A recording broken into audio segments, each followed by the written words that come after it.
how to use Steam Trading Cards feature. To use the Steam's Trading Cards feature, you simply have to play your favorite games to earn automatic card drops.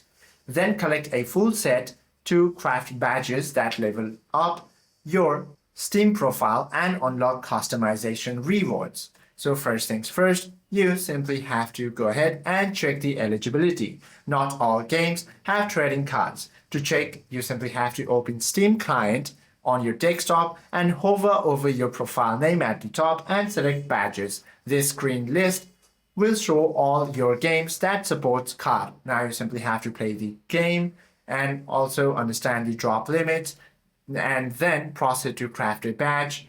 And now you can later trade or buy missing cards using your Steam's community market. Hope this video helps you out a lot. If you have any questions or queries, do comment down below.